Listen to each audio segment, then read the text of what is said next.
ఈరోజు మనం రామ రావణ యుద్ధం భౌతిక మానవతావాద ప్రతీకని గురించి తెలుసుకున్నాం. గగనం గగనాకారం, సాగరం సాగరోపమ, రామ రావణ యుద్ధం రామ రావణ యోరివ అన్నారు. అంటే సముద్రానికి వారధి కట్టడంతో వానర సైన్యం సముద్రాన్ని దాటారు, లంకలోకి ప్రవేశించింది, రామ రావణ యుద్ధం మొదలైంది. రామ రావణ యుద్ధం అంటే ఏమిటి అంటే, రావణుడు భౌతికవాదానికి ప్రతీక. పరమ శివభక్తుడు కదా అనొచ్చు. అయినా 10 శిరస్సులను కోసి పరమేశ్వరుడికి ఇచ్చాడు కదా, భౌతికవాది అంటమేమిటి అని అనిపిస్తుంది. తపస్సు వేరు, జ్ఞానం వేరు. తపస్సు వేరు, ధర్మం వేరు. తపస్సు వేరు, నీతి వేరు.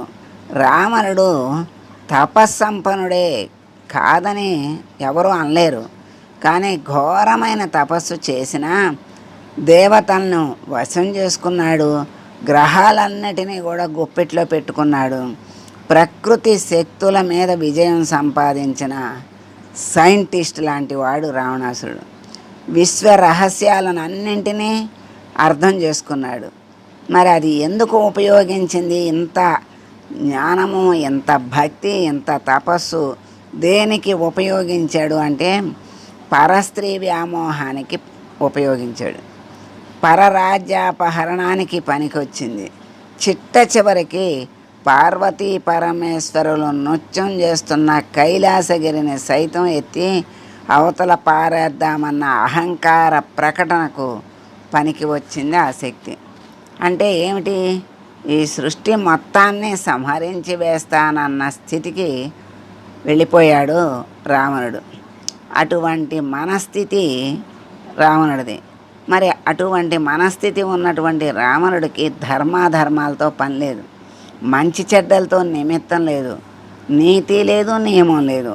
ఇదంతా అందుకని భౌతికవాదం అన్నారు. భౌతికవాదం కాకపోతే మరేమిటి? మరి ఇంకోటి కూడా ఉంది. ఏమిటి అంటే, రావణాసురుడు వాలితో ఒకసారి యుద్ధానికి దిగాడు. వాలి మాత్రం తక్కువ వాడు కాదు. ఇద్దరూ సమవుజ్జీలే, ఇద్దరే. రావణుడు ఓడిపోయాడు.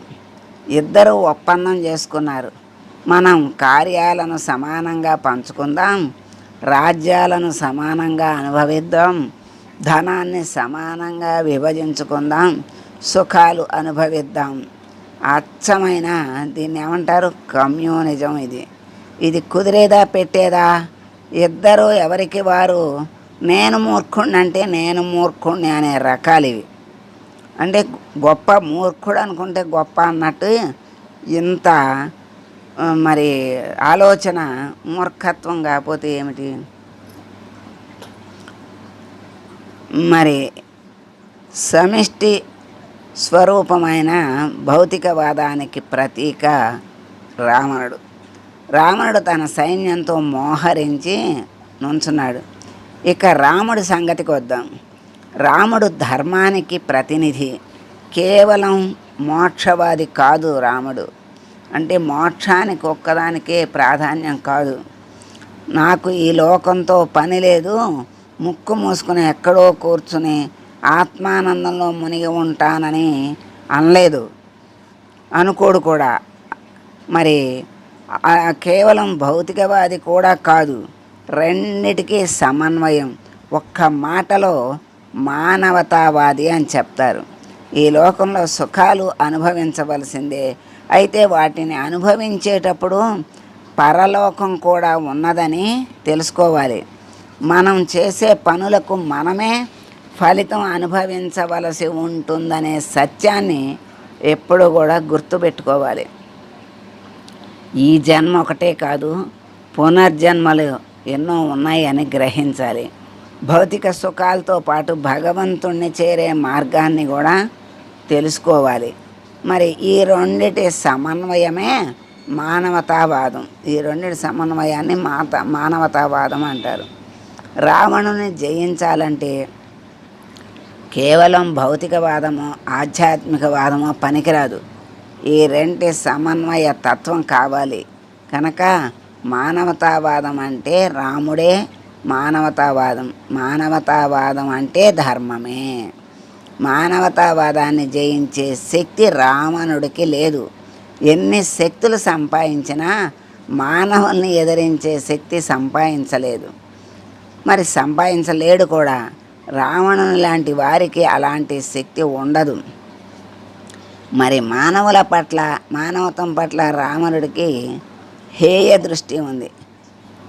అది చాలా చులకనగా ఉండటం వల్లే మానవుల్ని కోరుకోలేదు. మానవులతో మరణం వద్దు అని కోరుకోలేదు. మానవులు ఎంత అనుకున్నాడు, వాళ్ళు ఎంత అనుకున్న దృష్టితో అలా మానవుల్ని వదిలేసి తతిమ్మ వాళ్ళతో మరణం వద్దని కోరుకున్నాడు. అదే అతని ప్రాణానికి ఇప్పుడు ముప్పు తెచ్చిపెట్టింది.